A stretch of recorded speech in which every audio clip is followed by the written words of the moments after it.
तो दोस्तों अभी का ट्रेंडिंग न्यूज है बिहार इलेक्शन, जहां बिहार में अभी 3 बड़े पार्टी है जिस पर उनके बीच घमासान चल रहा है सीएम की कुर्सी के लिए, जिसमें प्रबल दावेदार है प्रशांत किशोर, देन उसके बाद अभी मुख्यमंत्री है नीतीश कुमार और उसके बाद आ सकते हैं तेजस्वी यादव। ये सब कोई अपने अपने काम बराबर कर रहे हैं, प्रचार में लगे पड़े हैं।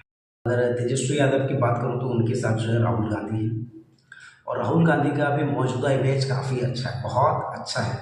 हाल ही में राहुल गांधी ने जिस तरीके से वोट चोरी का खुलासा किया और लोगों को जागरूक कर रहे हैं जगह जगह जाके, मतलब ऐसे ऐसे लोग जिनका नाम वोट से कटा गया मृत घोषित करते हुए उन लोगों से राहुल गांधी जाके मिल रहे हैं, लोगों को जागरूक कर रहे हैं अपनी वोट की रक्षा करो बोल के, और वोट चोरी के अगेंस्ट वो आवाज़ उठा रहे हैं।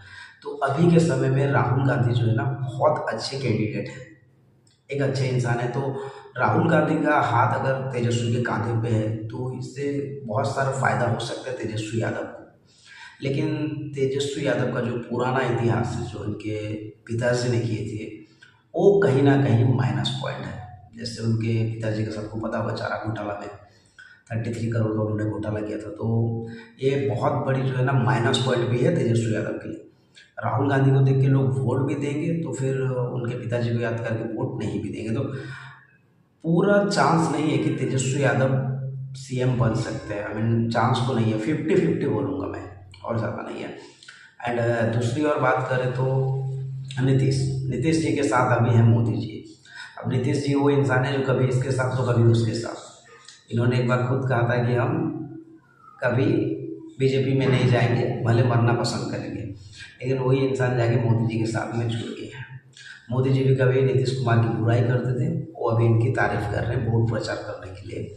अब मोदी जी का मौजूदा इमेज काफ़ी ख़राब है, वोट चोरी को लेकर इमेज ख़राब है, प्लस देश में जो हादसे हो रहे हैं, जैसे हिमाचल प्रदेश में पहाड़ टूटा, उत्तराखंड में भी ऐसा हुआ और अभी पंजाब में बाढ़ है, इस सब बारे में मोदी जी एक लफ्ज़ भी नहीं बोल रहे हैं, कुछ नहीं बोल रहे, तो इससे जनता काफ़ी नाखुश है। तो नीतीश कुमार और मोदी जी की जोड़ी को शायद ही लोग पसंद करें। हालांकि मोदी जी के बाद एक जो तरीका हो आते रहता है। उन्होंने अभी अभी अपनी एक पुराना बयान को रिएक्ट किया है कि किसी ने उनकी माँ को गाली दी उस बात का, और इसके चलते बिहार को बंद भी करा दिया गया। तो इससे पता चलता कि ये अपने स्वर्गवासी माँ का नाम किस तरीके से इलेक्शन के लिए इस्तेमाल कर रहे हैं। लेकिन जो लोग अभी परेशान है पंजाब में, लगभग 140 गांव डूबा हुआ है, उसके बारे में एक लफ्ज़ भी नहीं बोल रहे हैं। हालांकि मोदी जी कभी कुछ बोलते भी नहीं है देश में, जब भी कोई मणिपुर के हादसे में भी कभी कुछ नहीं बोला, हरियाणा की एक लड़की के साथ अत्याचार हुआ, बेचारे को मतलब उसके शरीर के पार्ट्स बेच दिए मार के, वहाँ भी मोदी जी ने कुछ नहीं बोला।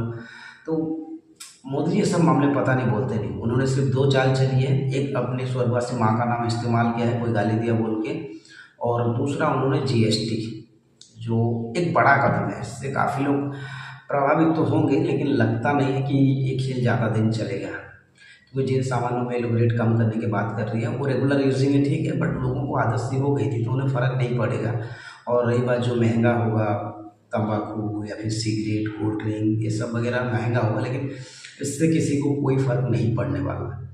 जो लोग लॉकडाउन जैसे हालात में 200 रुपया दे के कटिंग चाय इतनी दारू पी सकते थे, तो उनके लिए ये कोई बड़ी बात नहीं है। यहाँ तक कि 5 रुपये का विमान को लॉकडाउन में लोग 20 रुपया दे के खा रहे थे, तो उससे जनता को कोई फ़र्क नहीं पड़ेगा। अगर सही में सुधारना चाहते हो पूरा देश में दारू या तंबाकू गुटखा हमेशा के लिए बंद कर दीजिए, तो ही कुछ इम्पैक्ट पड़ेगा लोगों पे और लोग दोबारा आपकी तरफ आकर्षित होंगे, जो मुझे किसी तरीके से संभव नहीं लगता है। एंड अगला कैंडिडेट आते हैं पीके, प्रशांत किशोर। ये बंदा बिहार का ना एक ऐसा शख्स है जिसके अंदर सही में बिहार के लोगों के लिए बहुत कुछ है। जब इसने महाराष्ट्र में इलेक्शन जिताया था तो वहाँ सिर्फ एक ही बात बोला था कि आप मेरे बिहारियों को गाली मत दीजिएगा और मारिएगा मत। मतलब चाहता तो पैसा भी मांग सकता था, पद भी मांग सकता था, लेकिन ऐसा नहीं मांगा। तो इस बंदे के दिल में बिहारियों के लिए बहुत इज्जत और ये बिहार को आगे ले जाना चाहता है। अगर प्रशांत किशोर सीएम बनता है तो जो बिहार के पहले मुख्यमंत्री थे श्री कृष्णा सिन्हा जी, उसकी तरह ही बंदा बनाएगा बिहार को। एक टाइम पे बिहार जो है भारत में दूसरे नंबर पे राज्य था तरक्की के मामले में, वही बिहार आज की डेट में गरीबी में 1 नंबर पे है। तो समझ सकते हैं कि बिहार का हालत कितना ख़राब किया इसके नेता लोगों ने अपने लालच और जेब भरने के चक्कर में। इसमें सबसे बड़ा हाथ तो लालू प्रसाद जी का आता है। खैर छोड़ो वो। ये प्रशांत किशोर जी जिस तरीके से प्रचार कर रहे हैं, हर गांव-गांव पैदल जा रहे हैं, लोगों से मिल रहे हैं, जुड़ रहे हैं, लोगों के हालात पूछ रहे हैं, देख के ऐसा लगता है कि ये बंदा जो है बहुत बड़ा इम्पैक्ट डालेगा लोगों के दिल में, दिमाग में, और इस इलेक्शन का रूप बदल सकता है। एक नई पार्टी जो है सरकार में आ सकती है, क्योंकि प्रशांत किशोर के साथ एक और है मनीष कश्यप, जिन्होंने बिहार की तरक्की के लिए लगभग 5000 से ज़्यादा वीडियोस बनाए। हर बात तो बिहार के लिए सोचा, उन्होंने बिहार के लिए बोला है। और एक टाइम पे इनका हालत इतना ख़राब हो गया था कि वो बीजेपी में जाकर जुड़ गए थे। वो उनकी मजबूरी थी, ये हमें भी पता है और उन्हें भी पता है। और फाइनली वो सब पार्टी छोड़ के आ गए हैं, खुद का शुद्धिकरण कराया। खैर शुद्धिकरण की बात छोड़ो, क्योंकि वही बंदा है जो एक टाइम बोलता था कि मंदिर में दूध चढ़ाने से बेहतर है गरीबों को पिलाओ, लेकिन जब इनके शुद्धिकरण हुआ ना तो दूध से शुद्धिकरण हुआ था। ये थोड़ा अलग हो जाएगा, विवादित छोड़ो इसको।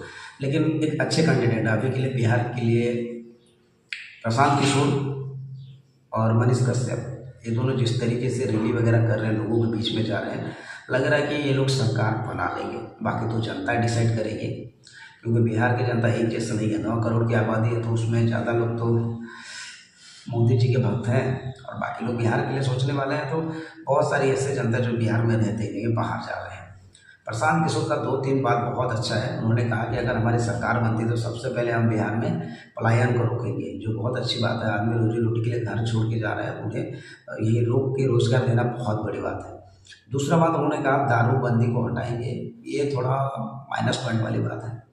जो दारूबंदी ठीक से नहीं हुआ है, दारूबंदी है लेकिन लोगों को होम डिलीवरी दारू मिल रहा है, 150 का दारू 300 में मिल रहा है। इसीलिए प्रशांत किशोर चाहते हैं कि हम दारू चालू करेंगे और जितने का दारू उतने में मिलेगा। तो इससे एक बात है कि दारू बंद होगा ही नहीं तो लोगों को दिक्कत होगा। जैसा चल रहा है वैसा चलेगा, हालांकि सस्ते में मिलेगा, लेकिन अगर आप पूरी तरह से दारूबंदी करेंगे तो भी लोग दारू पी रहे हैं। तो एक तरह का इनका विचार को मैं सही भी मानता हूँ। और दूसरी तरह ये है कि अगर आप दारूबंदी हटाना ही चाहते हैं तो पूरी तरह से राज्य में कानून सख्त कर दीजिए, कोई दारू पिएगा नहीं। लेकिन मेन मुद्दा ये है भाई, ये दारू वही लोग पीते हैं जो उन्हीं के पार्टी के सदस्य वगैरह रहते हैं, जिसकी भी सरकार, जो भी नेता लोग, क्योंकि पैसे नेता लोगों के जेब में ही होते हैं, तो रोकना मुश्किल है। तो ये स्टेप मैं अच्छा मानता हूँ कि दारूबंदी हटा देंगे। एंड बाकी तो जनता डिसाइड करेगी। और भी कैंडिडेट है, चिराग पासवान, जो बिहार के लिए अच्छी बातें करते हैं, लेकिन केंद्र में वो शिक्षा मंत्री है, जो छोड़ के आएंगे नहीं। एक और है विपिन सर, पढ़ाते हैं, वो भी उतर पड़े हैं मैदान में बिहार की तरक्की के लिए। अच्छी बात है, बिहार की तरक्की में सब कोई सहयोग करना चाहते हैं, बहुत अच्छी बात है। बट एक ही जन से थोड़ी होता है, सीट उठ मिल जाए एक एमएलए की तो बहुत बड़ी बात है। बाकी बिहार की जनता डिसाइड करेगी किसको पीएम, आई मीन किसको सीएम बनाना है और किसकी पार्टी को छोड़ना है। बाकी आप लोग भी अपना मंतव्य दीजिए, कौन आपको लग रहा है प्रबल दावेदार। वीडियो अच्छे लगे तो लाइक करना, शेयर करना, कमेंट करने की ज़रूरत नहीं है। अच्छी लगे तो कर देना, वरना उल्टा सीधा कमेंट मत करना। तब तक के लिए नमस्ते, जय हिंद, जय भारत।